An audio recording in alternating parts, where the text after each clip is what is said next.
Okay, so saya mendapat kelulusan lah daripada Universiti Teknologi Malaysia pada 2002 di bawah pembiayaan JPA. Kemudian saya join UPSI pada 2002 bulan Julai 2002. Jadi hampir 20 tahun. Tahun depan 20 tahun. Dr. Azhar, saya lama sikit je daripada Dr. Azhar. Dr. Azhar lagi lama daripada saya. Dr. Azhar, Dr. Azhar pun masuk. Okay, so tahun depan memang 20 tahun dan 100 tahun UPSI, maknanya 20% daripada sejarah UPSI ni saya berada di dalam sejarah itu juga. Okay, jadi pada tahun 2005 sebagai tutor memang kita kena sambung master lah. Jadi saya buat master di Jerman, di Leipzig University Germany, di bawah skim pembedaan skim latihan kaki tangan akademik, khas kaki tangan akademik dan pentadbiran. Ini ialah sebenarnya salah satu daripada kemudahan yang boleh kita peroleh daripada unit latihan BSM untuk membiayai pengajian bukan saja untuk staf akademik tapi juga untuk staf lain, staf pentadbiran dan sebagainya. Boleh kita, mana saya pergi master ni ke bawah JPA dan bukan juga bawah SLAB tapi di bawah selakap UPSI punya. Tapi di Jerman ni oleh sebab pengajian dia percuma, jadi UPSI tak perlu membayar pun yang pengajian. Pengajian di Jerman ni percuma. Jadi saya dapat allowance hari hidup, tapi iuran pengajian percuma walaupun untuk foreigner di Jerman. Kemudian saya balik tutor, naik pangkat lah jadi pensyarah universiti di Fakulti Sains Matematik. Kemudian 2007 menyambung pengajian dalam PhD, balik 2011 di bawah skill latihan akademik Putra. Ini standard lah, kebanyakan dapat SLAB. 2011 tu bila balik, lepas tu naik pangkat lah jadi pensyarah kanan di S52. Kemudian 5 tahun kemudian Profesor Madya, sekarang ni Profesor Madya. Kemudian saya kembali kepada universiti yang saya buat PhD itu atas jemputan supervisor saya sebagai profesor pelawat. Itu program yang saya akan kongsikan ini. Jadi ini gambar saya lah di depan parlimen Jerman di Berlin. So Berlin ni lebih kurang 200 km daripada tempat saya belajar. Jadi kalau naik train tu 2 jam ke Berlin. Kemudian bawah tu kalau boleh detect, itu ialah Profesor Madya Dr. Azmi Muhammad, iaitu pengarah PK sekarang ni. So kami berjumpa di Krakow, Poland, sebab beliau baru UTM membuat master dan sebagai pelajar master di Poland. Jadi Poland dengan Jerman ni dia border, ada negeri yang bersebelahan. Jadi saya pergilah ambil kesempatan untuk melawat dekat sana, dan sini ialah di depan satu lombong kristal bawah tanah di Poland. 2004 ni, tahun 2004. Tahun dah. Okey. Kemudian tentang Hokkaido University. Hokkaido University ni berada kalau penerbangan terus daripada KLIA hanya Asia je yang ada penerbangan terus, iaitu 7 jam ke bandar Sapporo. Kalau flight lain biasanya kena lompat di Bangkok ataupun Tokyo atau Osaka, mana-mana tempat kena transit. Tapi kalau Asia boleh direct 7 jam. Dan dia bermula pada 1876 sebagai Sapporo Agricultural College atau College Pertanian Sapporo. Dia macam UTM. Dia bermula dengan College Pertanian 1876, kemudian dia naik taraf kepada Hokkaido Imperial University. Lepas tu zaman Maharaja di Jepun tu, jadi kebanyakan universiti yang dah established tu diletakkan di bawah naungan Maharaja lah. Ada 7 tak silap saya, iaitu Hokkaido, Tokyo, Sendai, Nagoya dan beberapa lagi lah yang prestige. Dan dia sekarang ni dikenali juga sebagai macam Universiti Aryu lah, Universiti Aryu bagi Jepun. Kemudian 1947 waktu tu dah World War II kan, Perang Dunia Kedua, dia naik, dia tukarlah kepada nama yang kekal sehingga sekarang, iaitu Hokkaido University. Ada 14 fakulti dan 22 graduate school. Pengajian siswaza. Macam kalau kita di UPSI, dia central tu IPS tu cover satu universiti, tapi diorang tu dia ada 22 graduate school. Maknanya masing-masing akan manage masing-masing punya student. Ada 12,000 undergraduate student dan 6,000 postgraduate student dan juga 6,000 staff. Ramai kan staff kita UPSI pun rasanya 2,000 di setakat ni dan 6,000. Kemudian daripada segi cuaca di Sapporo ni, Cuacanya di Sapporo ni dia menerima salji setinggi sehingga 15 meter dan musim sejuk dia tu turun salji tu daripada bulan 11 hingga bulan 4. Jadi salji turun daripada bulan 11 sampai bulan 4, yang paling tinggi sekali pada bulan 2 lah. Maknanya suhu dia di bawah tak beku tu selama 4 bulan sekurang-kurangnya setiap tahun. Kemudian akan lepas bulan 4 tu, bulan 3 tu dah mula sakura blooming. Bermula daripada, kalau kita tengok Jepun ni dia negara yang macam kita juga, melanda ke bawah, tapi lagi bawah lagi panas lah. Jadi bermula bulan 3 tu sakura daripada area Osaka ni. Kemudian sakura ni dia tahan seminggu je sebenarnya. Seminggu je dia tahan. Jadi waktu peak dia memang 3-4 hari je. Lepas tu dia akan gugur. Okay, so kalau ada juga yang macam traveller yang nak ikut pergerakan sakura tu, dia akan ikut naik train daripada Osaka pergi ke Hokkaido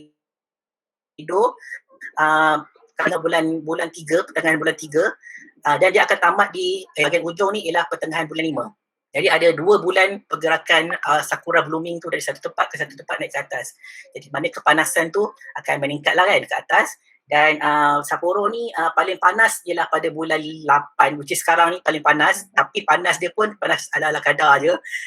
Paling tinggi pun berapa, 23, 25 darjah Celsius. Maknanya dalam masa setahun tu actually dalam 2 minggu je boleh pakai slipper.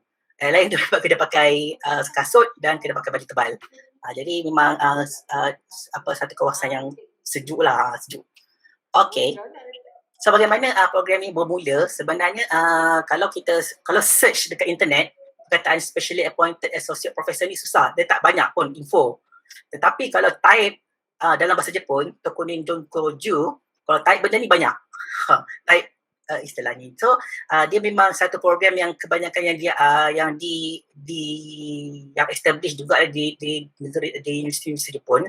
Ia ialah satu program di mana dia macam profesor pelawat lah. So bila dia akan sponsor academician daripada luar host tu untuk berada di institusi tu. Okay. Jadi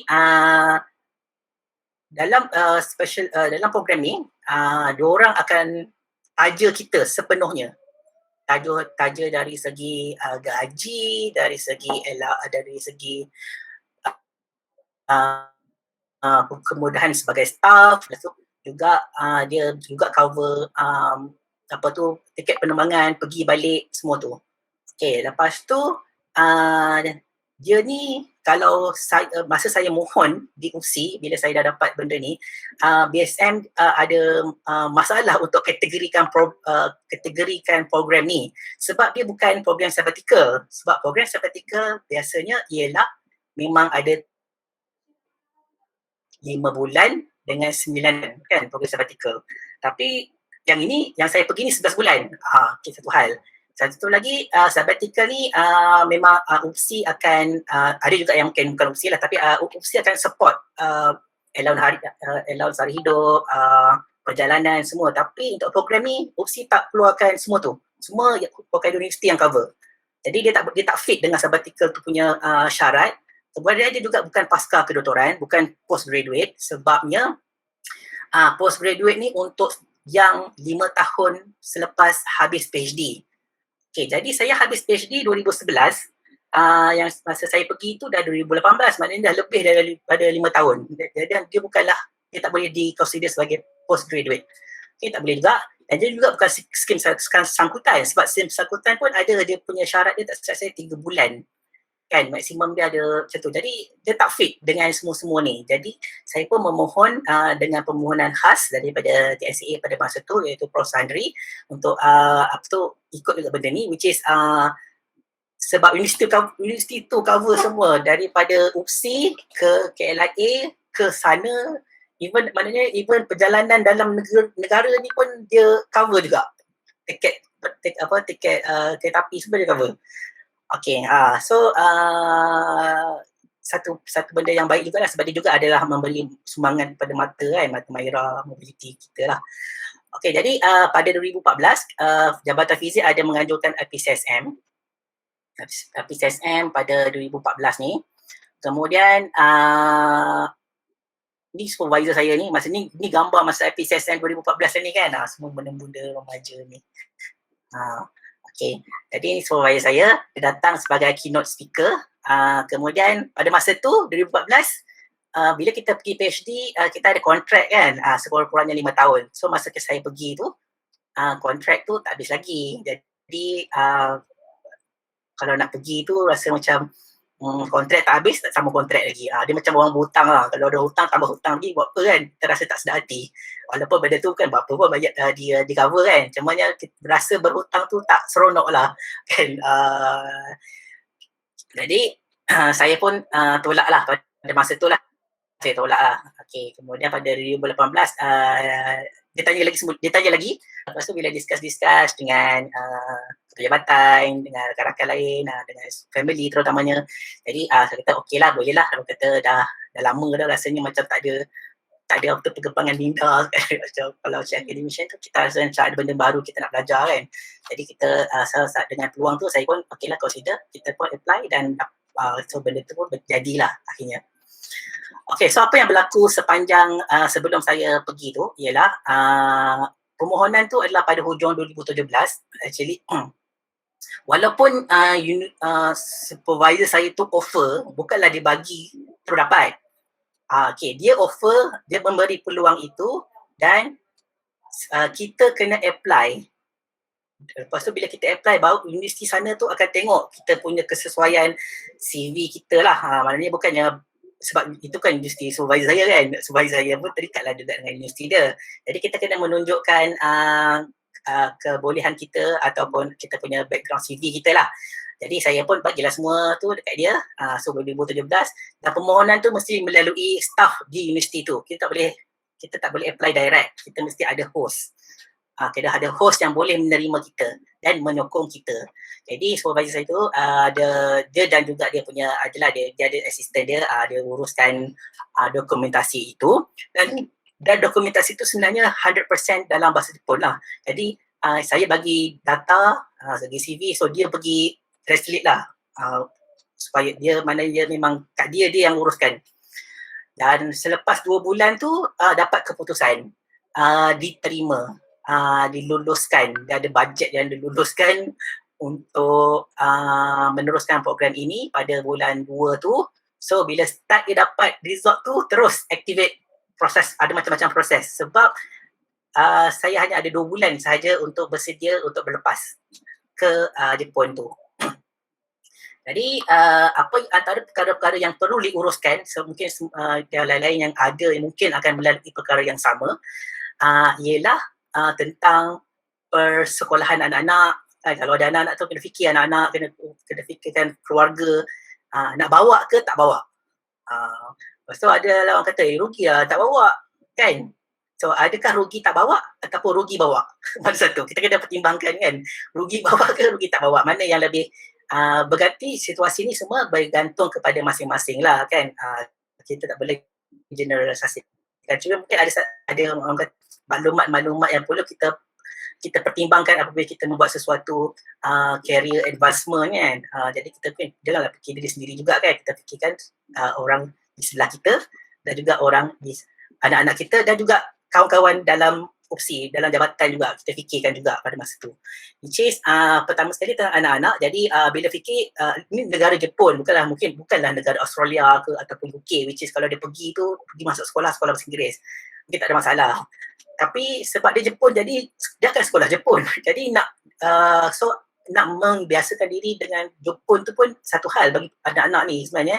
Bila balik tak sampai setahun dah kena balik pula. Jadi masalah dari segi pembelajaran dia lah kan. Okay, lepas tu dah kita punya harta benda kita ni, rumah nak kena tinggal, kereta, semua kena fikir kan. Kena fikir, kita kena discuss dengan baik lah dengan keluarga lah. Jadi so wife saya dia tidak bekerja lah, dia bekerja sendiri dia. Jadi dia pun suka juga, dia boleh balik ke kampung dia duduk dengan mak dia, katanya tu kan. Saya pun pergi ke sana dan kita kata ada possibility untuk satu keluarga bercuti di Jepun juga satu hari nanti. Mana bila saya kat sana, dia pun boleh pergilah nanti bila ada cuti sekolah. Dan benda tu pun berlaku jugalah sebenarnya. Okay, lepas tu tentang hal-hal di UPSI juga. So, saya ada pelajar postgraduate yang nak viva, ada 2 orang masa tu nak viva. Lepas tu yang tengah ongoing pun ada, yang baru nak start pun ada. Jadi kita macam dah pening sebab kita akan meninggalkan budak ni. So siapa? Student ni macam mana nak? Macam mana dia nak jalan? Sebab kalau kita dah tak ada pergi jauh kan. So macam mana nak supervise tu orang ni? So itu kena fikirkan jugalah. Kalau ada students yang kita supervise, dan saya pun baru juga start FRJS dengan GPU 2017 tu. Sebenarnya baru start dan nak kena bila kita ada grant, kalau kita pergi ke luar negara ataupun saya rasa kalau kita pergi sabbatical ataupun kita keluar daripada UPSI, kita kena transfer grant tu kepada orang lain sebagai ketua. Jadi pada masa tu FRJS ni memang saya ubah kepada Dr. Fadila Lisa kot. Sebagai ahli. Jadi itu juga penting juga kenapa FRJS bila kita mohon dia minta second appointment letter leader. Sebab dia bila apa-apa berlaku kat kita kena transferkan leader tu sekejap ke core kita tu.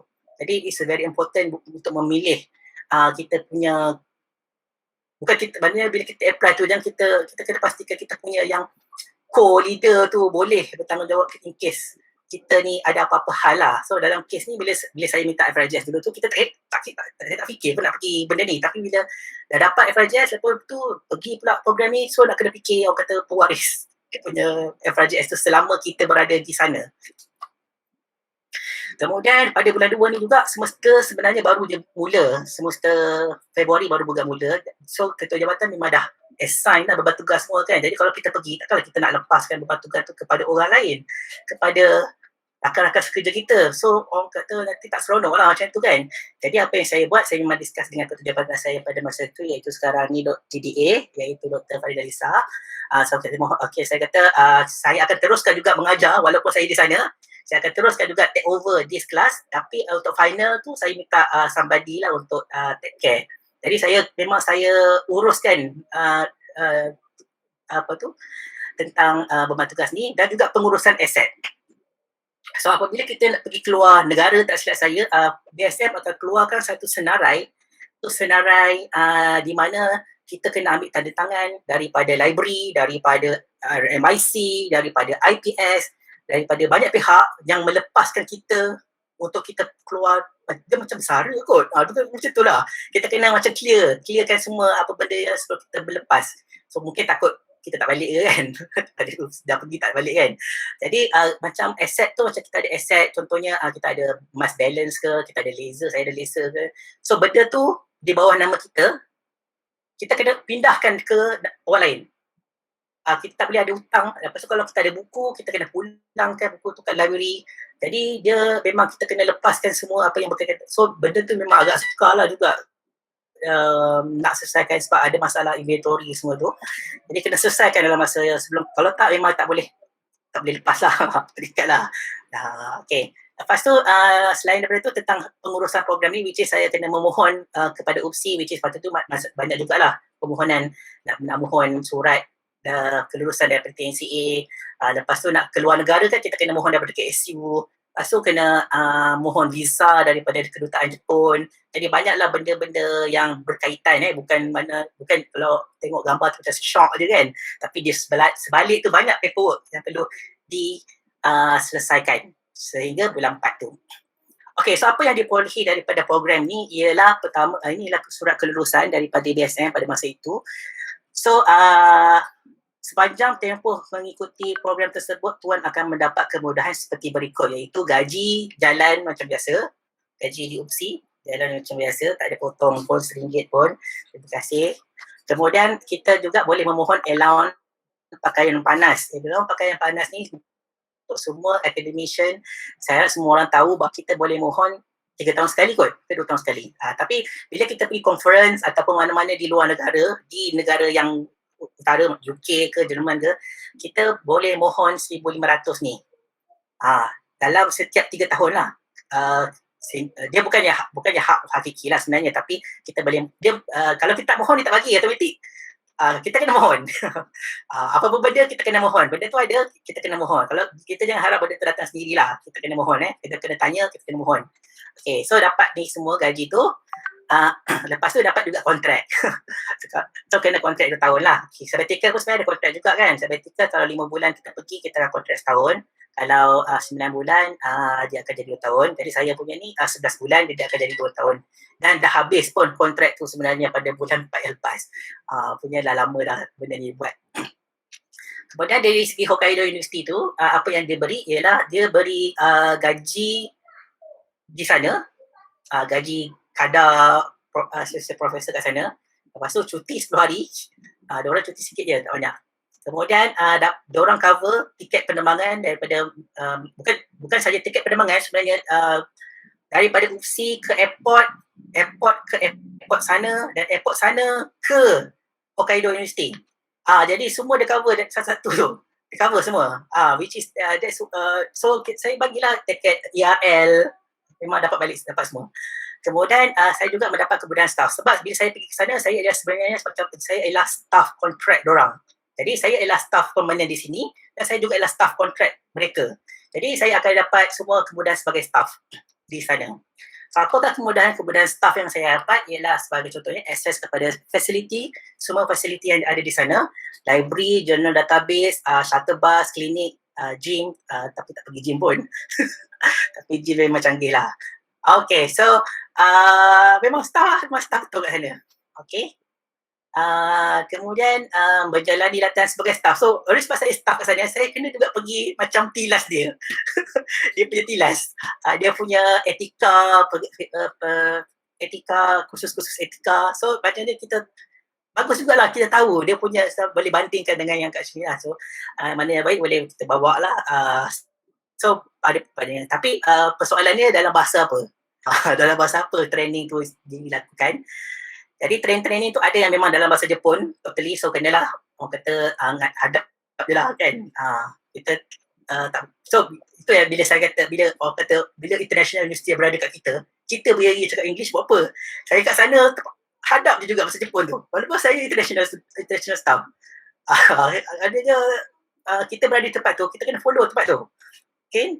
Jadi ada juga yang memang dia sediakan jugalah sebab dia dah ramai international staff di sana, dia dah ada dokumen-dokumen yang di ahli bahasa lah ke bahasa Inggeris, tapi kita ikut je semua tu.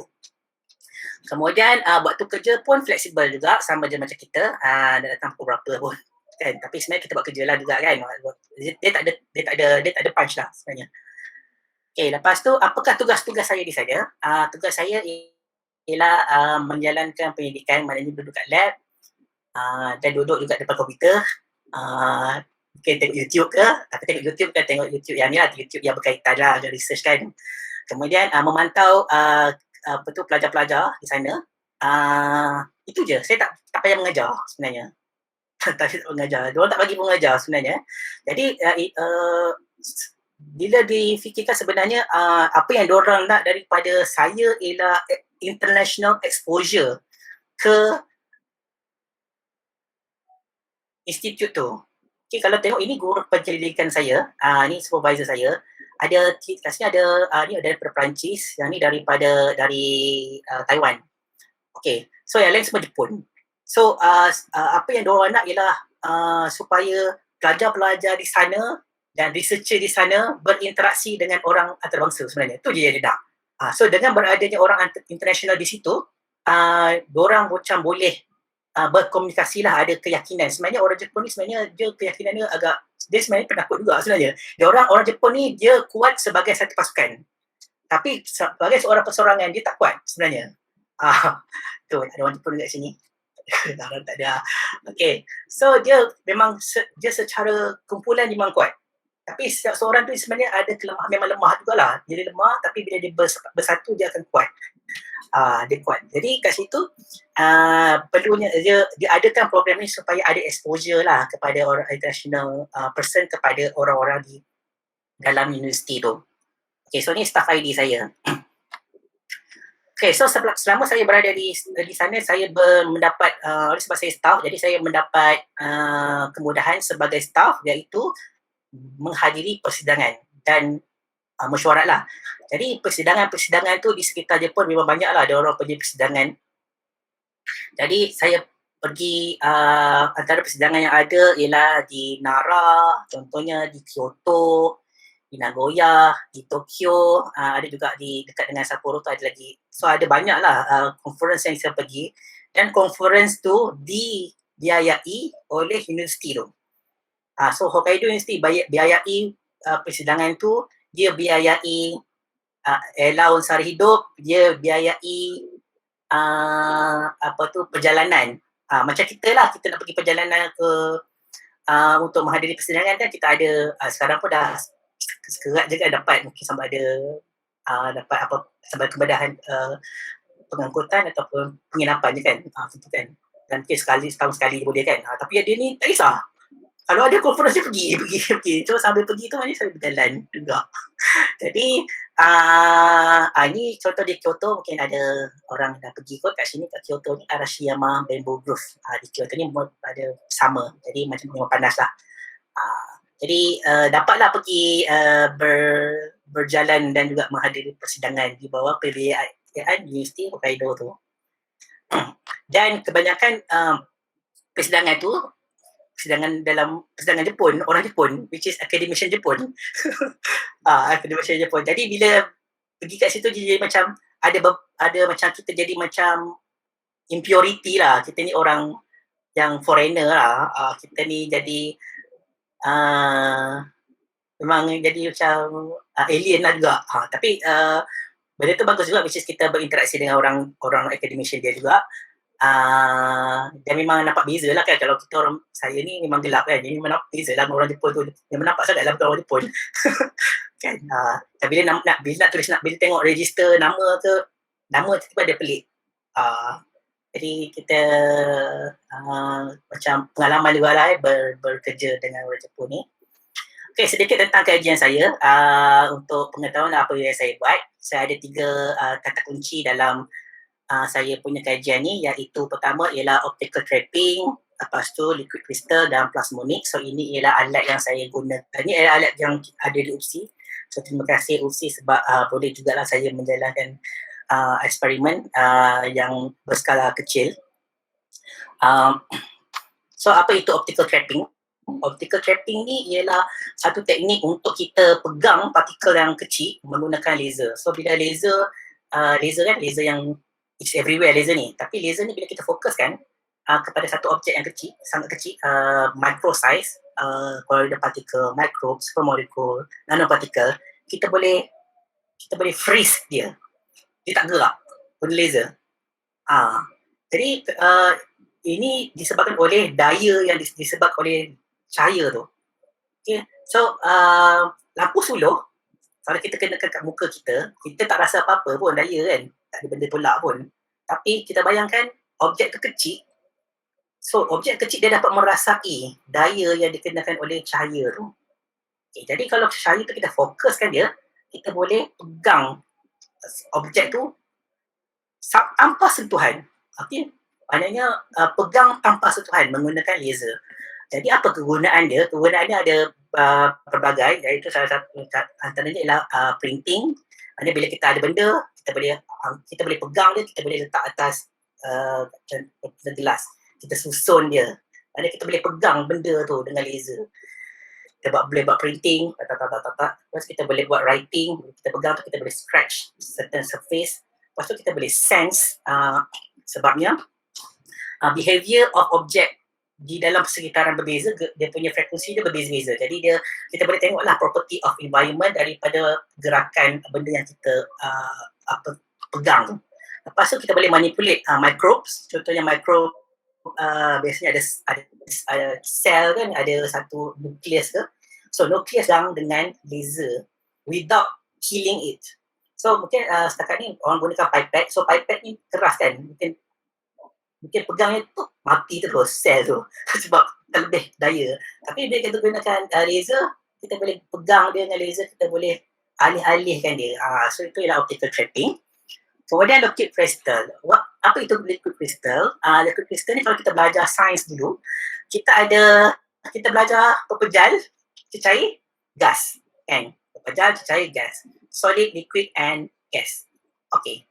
Liquid crystal ni, dia berada intermediate di antara solid dengan liquid. Dia ialah solid dan dia juga ialah liquid. So kenapa? Sebab apabila liquid crystal ni dia mengalir, tapi dia mengalir secara berstruktur.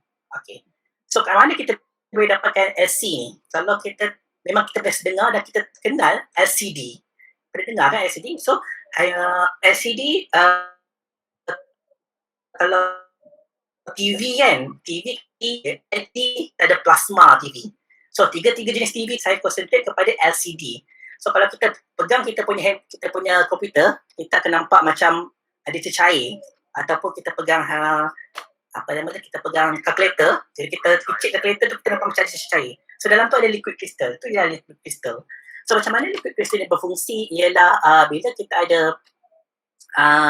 kita gambar rajah ni kan. Gambar rajah ni liquid crystal ni ada kat tengah-tengah ni construction dalam calculator. Jadi ni apa yang kita nampak, dan di antara liquid crystal tu ada electrode. Ada electrical electrode. So apa fungsi electrical electrode ni? Bila kita switch on electrode tu, liquid crystal tu akan bergerak, akan orientate. So dia jadi macam ni, dia akan orientate. So bila dia on, dia akan switching off atau on. So bila off, kita tak nampak lah nombor dekat calculator tu. So kalau dia switch on, nampaklah nombor. Maknanya kat sini LCD ni liquid crystal ni yang bestnya ialah kita boleh control dia guna electric field. Kalau air biasa kita tak boleh nak control. Jadi kita boleh control lah LCD ni, liquid crystal ni. Okay, jadi apa kaitan dia dengan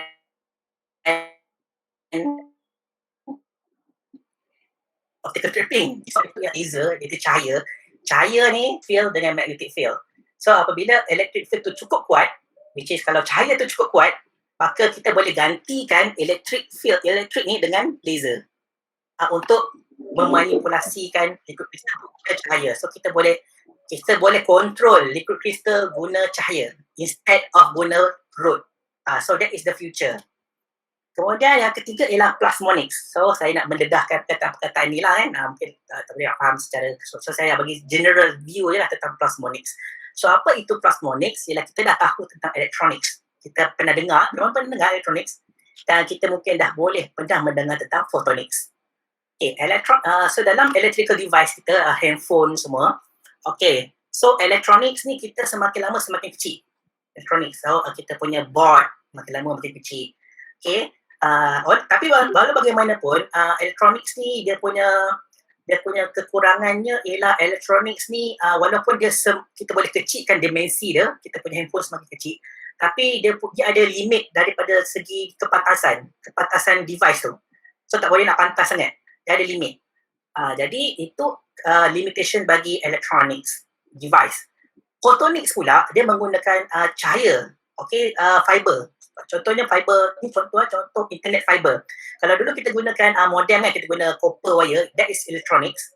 Sekarang kita dah mulakan guna cahaya untuk communication. So cahaya tu ialah dalam bidang photonics lah. Jadi kita dah boleh internet laju.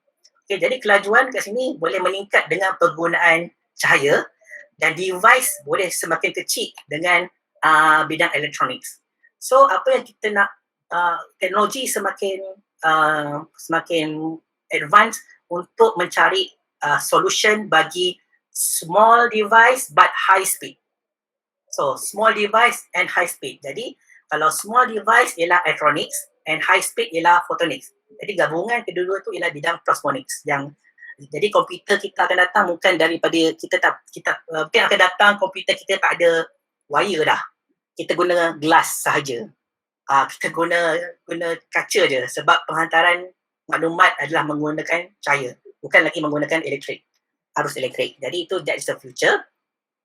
Kemudian apa itu plasmon? Plasmon kalau electronics kan, photonics. Kalau plasmonics asalnya daripada plasmonic. So plasmonic tu apa?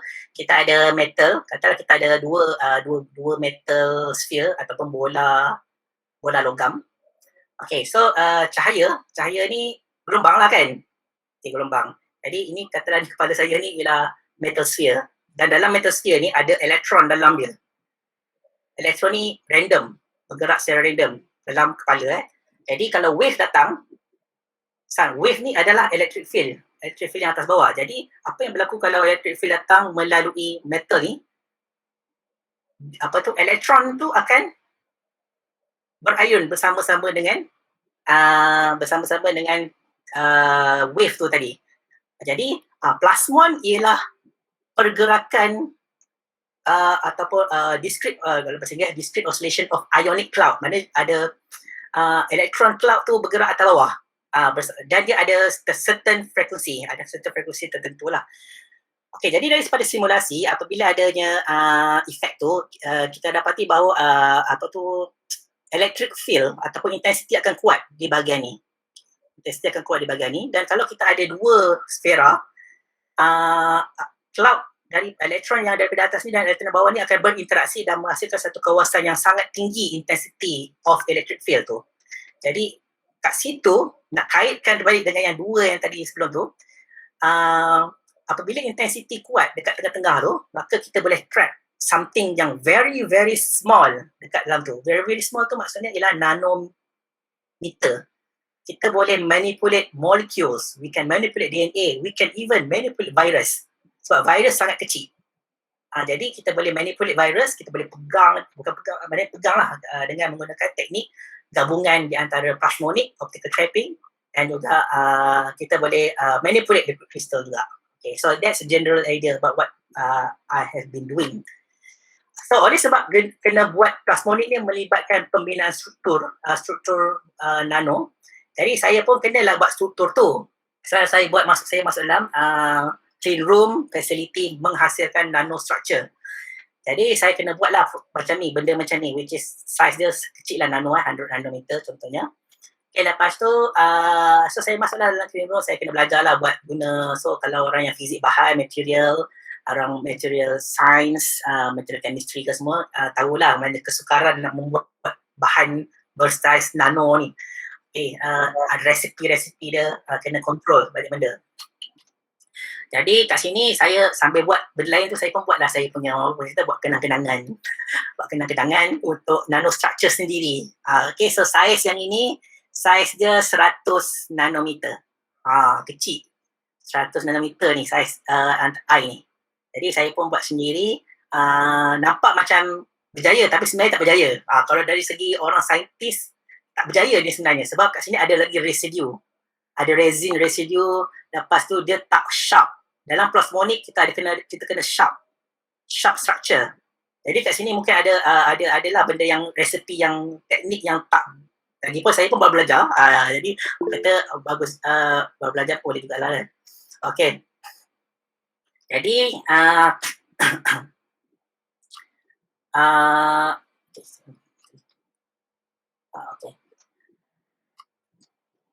okey, jadi so kena belajar lah benda-benda macam ni .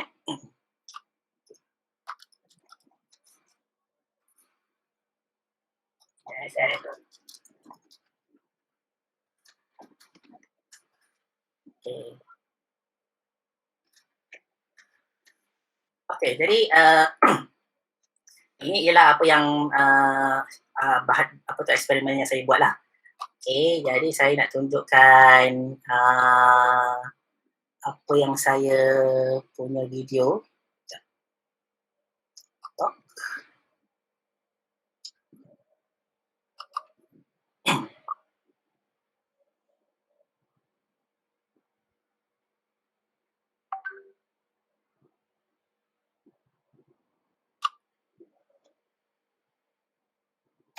Tak nampak dah. Okay, dah saya skip lah.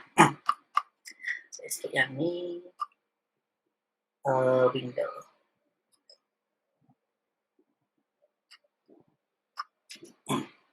Okay, so sekarang saya pergi kepada tentang pengalaman lah. So pengalaman yang penting supaya menjadi pengajaran juga satu info lah kepada rakan-rakan tentang Jepun ni. Okay. So ini ialah saya punya ruang kerja saya. Satu meja kecil. Saya tak sini. Okay. So ini meja tempat kerja saya lah, which is sebenarnya ni normal bagi di Jepun. Even associate professor, even professor pun dia punya meja kecil je. kalau Hokkaido ni okey lagi, kalau nak macam Tokyo tu memang dia punya ruang dia memang kecil, ruang kerja dia kecil dan simple. Okay, kecil, simple, memang tentu dia punya simplistic punya idea workspace dia tu. Kemudian ini ialah saya punya penginapan saya di International Staff Accommodation, dan ini memang standard jugalah untuk orang yang mungkin tinggal seorang di sana. Dia ialah satu bilik yang ada semua. Dia ada kitchen, ada dapur, ada apa tu, freezer kan, toilet, okay. Lepas tu meja kecil satu, meja study, meja makan, ni ialah katil lah kan. So harga dia punya sewa dia ialah RM1,200 sebulan sahaja. 1,000 bilik macam ni ni memang normal untuk orang bujang ke sewa rumah memang macam ni. Kalau di Tokyo ataupun di bandar Osaka dia lagi kecil daripada ni. Dan harga dia lebih mahal. Kalau ni 1,200 sebulan. Okay, lepas tu untuk utility lebih kurang 600 sebulan. Utility ni saya banyak guna gas sebab dia sejuk sangat kan. Jadi bila gas tu memang diperlukanlah sangat untuk memanaskan. Jadi kalau macam waktu winter tu, tak ambil air semayang, contohnya kan, ambil semayang tu buka air, tunggu berapa minit dulu, baru air tu bolehlah dipakai. Kalau tak tu memang macam ambil air daripada kan, kita buat memang kecut lah tangan. Jadi gas tu diperlukan untuk memanaskan air kan. Kalau kita katalah kita nak buang hajat kan, kalau kita buang air hajat, air kita basuhnya air yang sejuk, air sejuk macam mana tu. Jadi kita kena tunggu panas. So bersyukur lah kita kat Malaysia kan, tak payah nak buat benda-benda macam tu. Setiap kali nak guna, nak basuh pinggan nak kena panaskan air juga, sebab kalau tak tangan kecut nak basuh pinggan. Okay. Seterusnya tentang budaya Jepun. Budaya Jepun, pertama sekali kita tahu yang Jepun ni jenis yang actually dia punctual. Dalam bahasa Jepun, jikan wo mamoru. Time is very important. Saya rasa bukan saja Jepun, saya rasa kebanyakan negara maju memang mementingkan masa. Masa sangat penting untuk maju. Okay. Jadi antara benda yang mungkin saya boleh ceritakan, contoh lah kan, kalau macam kita ada meeting macam ni lah, kita ada talk macam ni, start pukul 10 kan. Okay, start pukul 10. Pukul 10.50 tu mungkin tak ada orang lagi. Okay, 9.50 tu tak ada orang lagi. 9.55 tak ada orang lagi. Tiba-tiba 9.58 cuk, ramai. Dan terus pukul 10 terus start. Dan kalau kata pukul 10 sampai pukul 11, pukul 11 tu memang exactly akan berhenti. Maknanya diorang ni, kita tak boleh kata dia kerja cepat. Dia kerja tepat. Dia tak kerja cepat. Contohnya kalau kita ada mesyuarat fakulti ke, kan? Mesyuarat fakulti pukul 10. Okay, 9.50 tu tak ada, 9.30 tak ada orang lagi. 9.50 tak ada orang lagi. 9.55 tak ada orang lagi. Tapi 2 minit terakhir tu tiba-tiba semua dah ada. Ready. Pukul 10 tu semua dah ada. So that is the concept of punctuality dia. Kalau lambat kan, lambat pukul 10 tu, memang orang kata kan, dia orang kata pandang dia tau, dia akan jadi macam, dia akan self-pressure dia sendiri sampai lambat tu. Dia akan malu, memang malu, dia akan jadi malu gila lah. Jadi 10 tepat, dia memang tepat. That is the punctuality. Bus kan, bus schedule, bus pun dia boleh on time tu, macam kagum lah. Okay, lepas tu dekat setiap stesen bus tu actually kat setiap stesen bus tu dia ada spot lah, mungkin ada sensor kot, tak tahu lah kot. So sebelum bus tu sampai kat stesen ni, kita dah tahu bus tu ada kat mana. Maknanya kita so bila kita tunggu bus kan, mulalah saya tunggulah bus, kan tak ada orang kat stesen bus tu. Tiba-tiba memang waktu bus tu datang, which is dalam schedule tu pukul 11.55. Okay, 11.54 tiba-tiba ramai orang beratur belakang saya. Maknanya diorang dah tahu bus tu akan datang 11.55. Masa sebelum tu tak ada pula orang nak tunggu. Maknanya diorang pada waktu yang berkenaan baru diorang akan beratur. Tiba ada. Gitu. Jadi dan semua well informed tentang sistem macam tu. Okay, lepas tu tentang Kanreki Party. Kanreki Party ni ialah sambutan 60 tahun.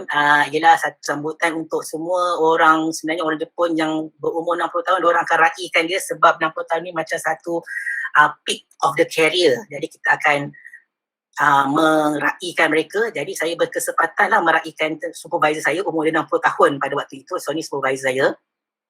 Dan yang belakang-belakang ni semua dia punya anak-anak murid dia, pelajar master dia sejak dia berkarier. Dan juga dia punya rakan sekerja jugalah. Tapi memang mostly semua ialah daripada dia mula menjadi profesor pensyarah sehingga dia dah umur 60. So ini semua ialah dia punya student. So adalah seorang ni kali baru sesat kat sini. Seorang. So dia ada beberapa orang lah yang foreigner. Diorang ni sebenarnya agak suka sebenarnya dia nak terima orang luar. Sebagai pelajar, sebagai staff, dia susah nak mempercayai lah bangsa lain sebenarnya. Jadi suka, so bila masuk jadi ni kira percaya kat saya lah kot. Okay. Jadi so ini sambutan ni kita buat di Tokyo. So semua dia tak boleh buat kat Hokkaido sebab ramai dia punya student-student pun ramai yang kerja di Tokyo, Nagoya, Osaka. Jadi kita berkumpul ramai-ramai di Tokyo untuk meraikan sambutan 60 tahun dia. Kemudian Nomikai. Nomikai ni ialah drink party. Dia macam tea tarik session kita, which is kita akan berkumpul macam kawan-kawan kan, jom pergi makan minum kan. Minum bukannya minum biasa, dia minum sampai mabuk. Jadi kalau saya saya ikutlah, kadang-kadang saya macam malas, tapi kalau saya minum, saya tak minum lah. Saya akan minum air teh pun dia ataupun minum air lain lah kan, bukan air sakit semua tu. Tapi diorang akan mabuk lah sampai mau mabuk. Dan biasanya Nomikai ni yang paling ekstrim ialah bila dia hari Jumaat petang. Bila Jumaat petang, which is waktu hari bekerja kan dah habis kan, diorang dah kerja penat-penat kan. Petang tu diorang akan macam set kan Nomikai ni dengan kawan-kawan ataupun rakan sekerja. Dah bar akan penuh lah, restoran semua penuh untuk berminum-minuman sampai tengah malam, sampai esoknya, sampai tak ingat dunia pun ada.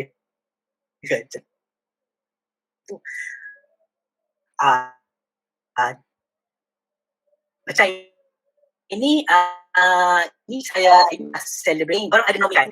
Nomikai macam diorang akan mabuk. Saya malas nak layan, so saya akan belah lah macam tu kan. So dalam Nomikai juga, perkara yang penting juga yang berlaku ialah diorang juga akan ada apa kata business deal dalam Nomikai. Maknanya kalau macam katalah profesor tu daripada profesor daripada Nagoya, dia datang, dia melawat lab. Okey, dia lawat lab secara formal, tapi petang tu dia akan pergi Nomikai dengan saya punya supervisor ataupun dia akan ajak saya sekali kan, dan diorang akan deal something. Okay, kita akan deal, kita research ni. So diorang akan minum-minum, okay, deal. Jadi so fungsi teh tarik session pun sama juga macam kita juga kan, macam boleh insurans apa kan, deal pun kat teh session juga, dia macam tu juga. Tapi diorang akan memang sampai mabuk lah, sampai tak ingat dunia juga, diorang akan buat macam tu. Jadi disebabkan itu, kebanyakan bisnes dia ataupun academician ataupun industri pekerjaan dia sebenarnya is a man nominated, lelaki dominated. Sebab Nomikai ni laki punya culture kan. Jadi so that's difficult untuk perempuan memasuki sebarang bidang di Jepun. Dia masih lagi very very high gender bias nation. Hanya perempuan masih lagi konservatif, duduk rumah, jaga family. Lelaki yang buat kerja, yang buat deal semua tu. So diorang terkejut lah bila diorang tengok, macam saya pun supervisor, dia tengok dekat portal kita, dia tengok asal ramai sangat pensyarah perempuan. Dia pelik. Memang kat sana memang lelaki. Dan yang kerja lelaki. So perempuan walaupun ada high education, masih lagi di rumah sampai anak membesar. Kemudian yang berikutnya ialah tentang Honne Tatamai. Honne Tatamai ni ialah kalau translate dia ialah true and fake face. Okay, so apa maksud dia ialah kalau tengok kepada gambar rajah ni kan, kalau ada siapa yang pernah ada pengalaman pergi ke Jepun, kalau kita pergi kedai, kita pergi naik train, kita tengok semua orang baik, semua greet kita, semua senyum kan? Memang rasa memang tak susah lah nak dapat jumpa orang Jepun yang tak yang macam memang hina-hina kita, tak ada, kan? Dia semua nampak baik. Nampak baik. That is, kita panggil dia tatamai, which is the hidden truth. Diorang memang sangat, kita pun buat juga kan, kadang-kadang kita macam apa tu, cakap-cakap, bila kita cakap dengan kawan, kita memanglah kita kata kita bermuka baik, tapi dalam hati kita tak suka pun orang tu kan. Tapi diorang punya sangat ekstrim, which is kita susah nak tahu dia ni suka kita ke tak. Kan kita pergi 7-Eleven dia, okay, jual-jual tu kata, okay, selamat datang, irashimasu semua. Kita rasa seronok sangat. Tapi sebenarnya dalam sebenar dia tu, dia sebenarnya memakai topeng. So itulah topeng Honne Tatame, which is sangat difficult untuk foreigner memahami benda ni. Apa tu gelap tu. Sangat suka konsep ni diterima oleh foreigner. Itu beza di antara kita melancong dan kita hidup di situ. Melancong ke satu dan kita hidup di tempat itu tak sama. Jadi bila kita pergi, kita kata semua baik, semua orang Jepun ni kan, tapi sebenarnya diorang sangat bermuka-muka. Dan nak tahu sama ada diorang tu memang true, dia menunjukkan true feeling ataupun bad feeling, itu macam kena ada skill lah. Kita kena tahu lah, ada skill untuk kita tahu sebenarnya dia ni penipu. Macam tu. So this is bila kita discuss antara foreigner kat sana pun, kita memang this is the most difficult skill lah untuk kenal pasti. Sebab orang Jepun memang kat depan memang baik je, tapi kat belakang dan benda yang untuk mengetahui sama ada dia punya true feeling ialah melalui nomikai sebenarnya. Melalui nomikai kita boleh detect. Which is bila kita supervisor dengan contohnya student, memanglah dalam situasi basic kita hormat kan, supervisor, okay, ataupun kawan-kawan kita hormat. Tapi bila kat nomikai, bila dah mabuk, kita akan tahu dia akan keluar. So that's it. Nomikai is one way untuk diorang tak formal. Nomikai. Jadi ada kat situ ada relationship. So apa yang mungkin ada yang study kan, macam Dr. Sogita study kat Jepun, atau orang ada experience bekerja kat Jepun, dia mungkin boleh relate lah. So tentang perkara ni. Dan satu lagi ialah tentang senpai kohai. Senpai kohai ialah konsep orang yang lebih tua dan orang yang lebih muda. Dia macam asrama lah juga, tapi dia lebih ekstrim lagi lah. Senpai kohai ialah senior, junior ialah orang yang bawah. Konsep dia ialah senior akan junior ni kan, kalau kita ada lab, kita ada budak first year dengan budak second year. Budak first year tu dia akan please senior. Maknanya dia tak boleh kawan tau. Dia tak boleh kawan. Sebaik mana pun dia tak boleh kawan first year dengan second year, tak boleh kawan. Second year tu walaupun dia tak pandai apa, tapi second year tu mesti kedudukan dia atas. Orang Jepun ni dia punya hierarki sosial dia dah jenis vertikal. Hormat atas-atas. Dia tak sama dengan western, which is horizontal, semua sama. Kita pun agak macam campuran, tapi budaya Jepun ni dia lebih vertikal. Ada hierarki.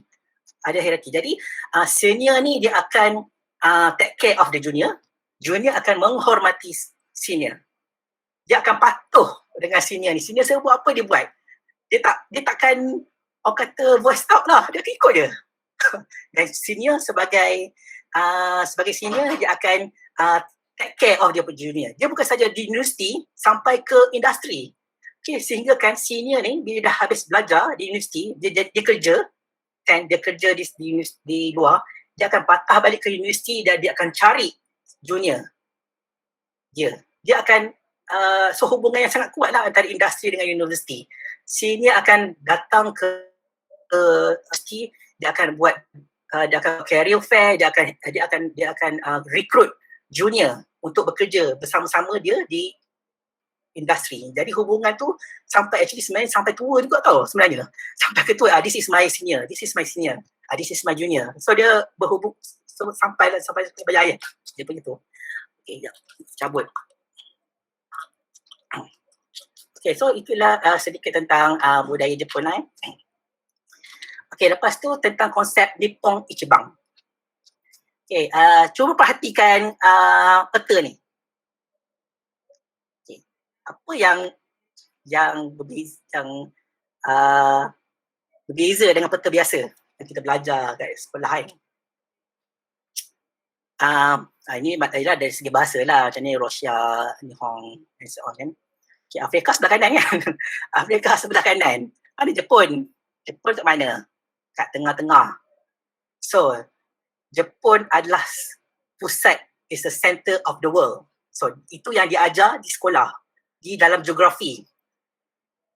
Dan peta-peta dia, buka buku dia, memang Jepun is the, Jepun adalah Japan is in the middle of the world. So they feel they are number one. They are superior. So dia dah ada jati diri kat situ. Dia belajar everything is around Japan. Japan is the center of the world. Kan? Satu konsep yang nampak macam simple tapi dia telah tersemat lah dalam dia punya semangat Jepun tu. Nippon Ichiban. Which is this is Jepun nombor satu. Nombor satu Ichiban. Dia sama macam konsep Malaysia boleh lah kan. Malaysia boleh, so kita boleh buat apa-apa je. Betul lah kan. Bagi dia yang Nippon Ichiban. Dan mereka ni mula mengenal abjad pada umur 13 tahun, which is dia belajar ABC. ABC dia belajar masa dia form 1. Maknanya boleh bayangkan lah dia punya, orang kata English tu is actually English is useless lah kat Jepun ni sebenarnya. It's just macam nak tak belajar pun tak apa, tak payah. Sebab dia punya negara ialah negara self-sustain nation. Dia boleh berdiri sendiri tanpa orang lain pun. Dia tak welcome pun orang luar sebenarnya. Dan dia banyak kedai buku. Kedai buku memang banyak sangat. Kedai buku baru, Kinokuniya memang ada lah kat sana. Kedai buku dan kedai buku second hand pun banyak. Jadi dia ialah satu masyarakat yang membaca. Okay. Jadi dalam train, baca, buat apa-apa. Baca, memang membaca. Itu ialah satu amalan bagi diorang. Jadi, kalau pergi Kinokuniya, contohnya saya pergi Kinokuniya kat sini, kecewa lah pergi Kinokuniya kat sini, buku bahasa Melayu, satu sudut je. Buku bahasa Inggeris, buku bahasa Cina, Tapi kalau kita pergi kat, dia pergi Kinokuniya, kan, beberapa tingkat tu buku bahasa Jepun je.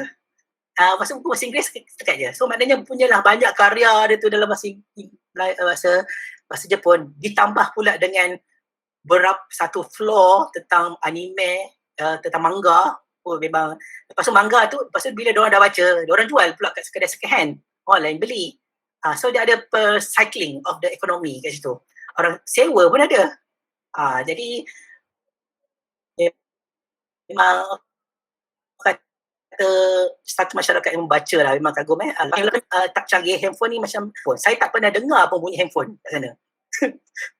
Tak boleh dengar bunyi handphone. Lepas tu masa kalau kat 7-Eleven tu kan, kalau kita tengok orang yang menjual tu macam seller kan, bilik-bilik handphone dia tak ada. Dia kalau seller memang tak ada, no handphone lah kan. So kena fokus lah Okay, so dalam kelas pun tak ada tengok handphone, tak ada. Student, budak-budak dia tak tengok handphone. Diorang sama ada dengar lecture ataupun dia tidur.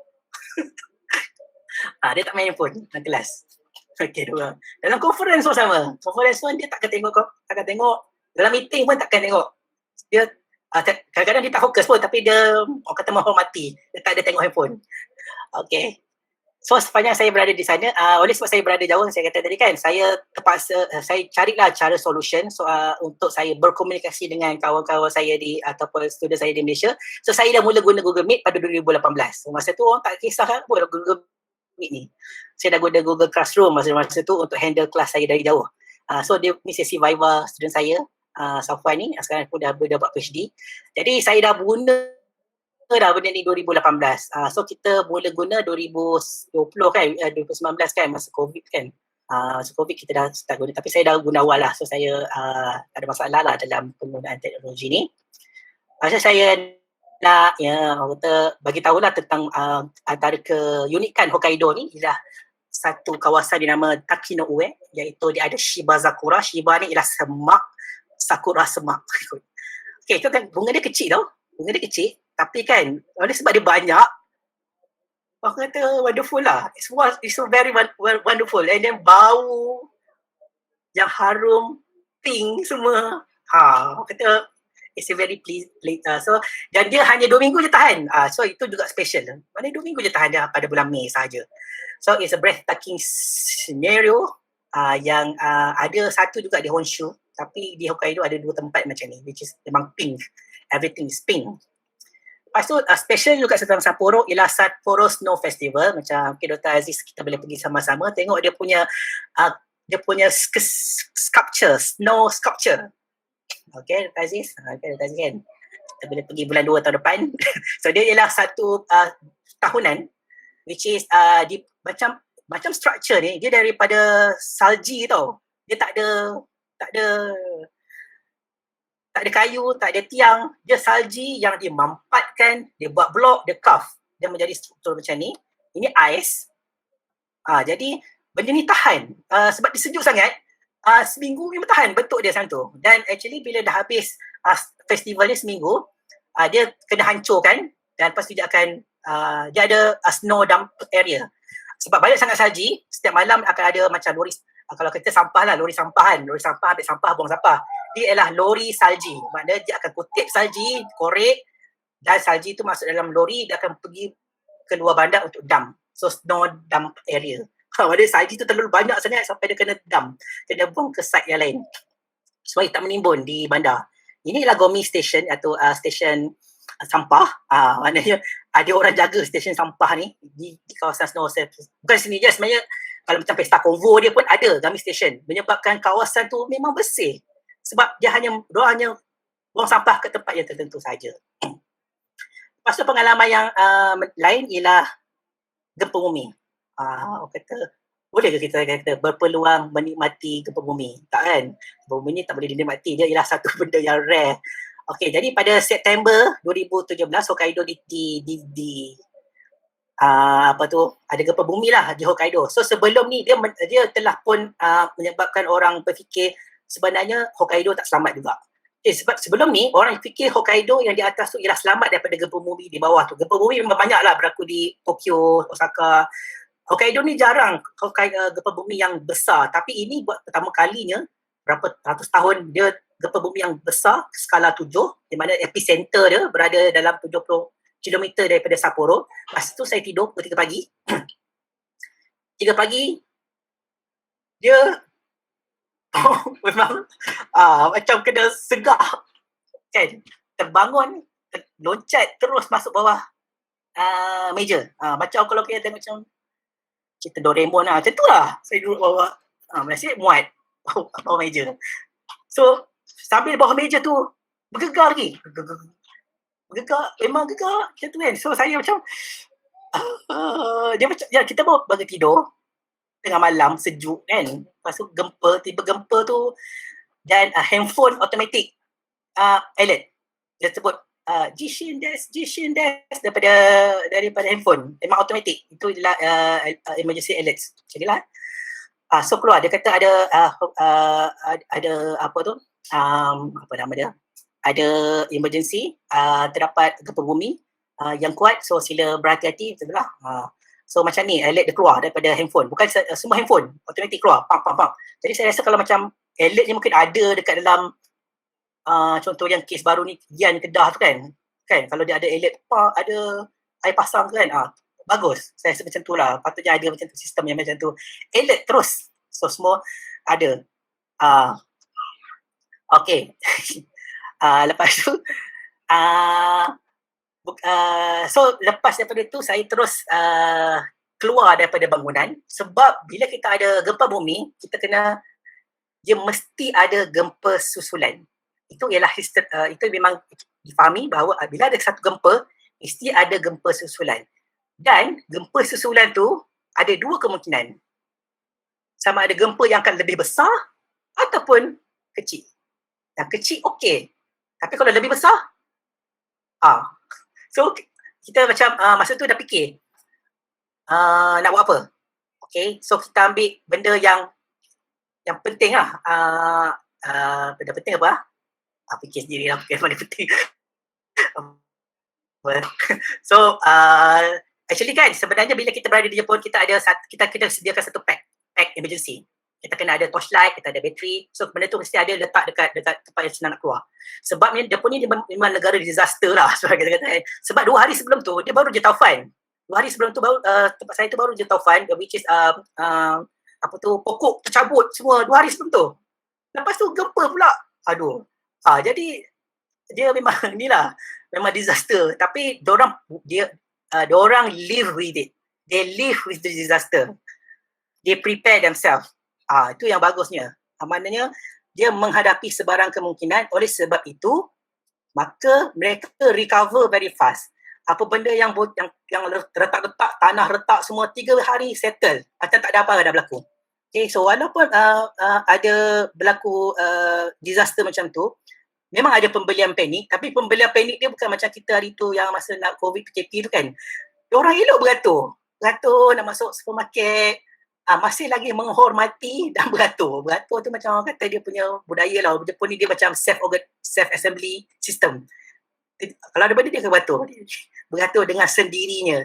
Termasuk anjing ke apa semua akan beratur sendirinya. So that's a thing about Japan lah. Okay, so apa manfaat yang saya perolehi daripada program ni? So saya balik pada 2019, kan dah 2 tahun lebih kan.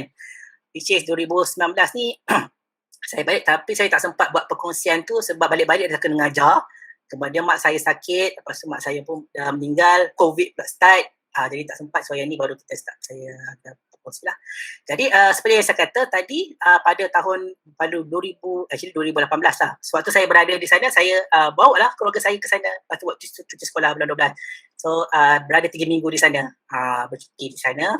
Kemudian saya juga dapat membawa 2 orang pelajar UC, student master ni, 2 orang ni. Diorang dapat pergi ke sana di bawah tajaran sepenuhnya oleh diorang. Diorang yang bayar allowance sara hidup pun diorang bayar, tiket flight pun diorang bayar. Jadi kita hanya bagi surat je, kata kebenaran untuk pelajar ni pergi ke sana sebagai attachment student. So dia pergi ke sana 2 minggu, tak silap saya. Dapat pergi ke sana dan kita orang pun main-main lah, bersuria kat sana kan. Ini ialah macam banana boat lah, tapi atas saji. Okay, so daripada situ juga saya dapat juga idea untuk memohon GPUF universiti. Lepas tu idea untuk dapatkan grant Corridor Water. So benda-benda tu dia jadi macam domino effect lah. Ada benda yang kita dapat benda baru, jadi mohon dan kita dapat lah grant dan sebagainya. Okay, so kita telah sampai ke penghujung. Saya ingin setinggi-tinggi penghargaan lah kepada Universiti Pendidikan Studies dan juga Hokkaido University. Dan itu actually bukannya itu saja, kepada semua rakan-rakan dan keluarga sebenarnya, sebab actually dia bukan saya buat seorang sebab benda ni, ialah sumbangan dari ni. Jadi saya berterima kasih banyak-banyak. So saya tengok saya punya student yang dekat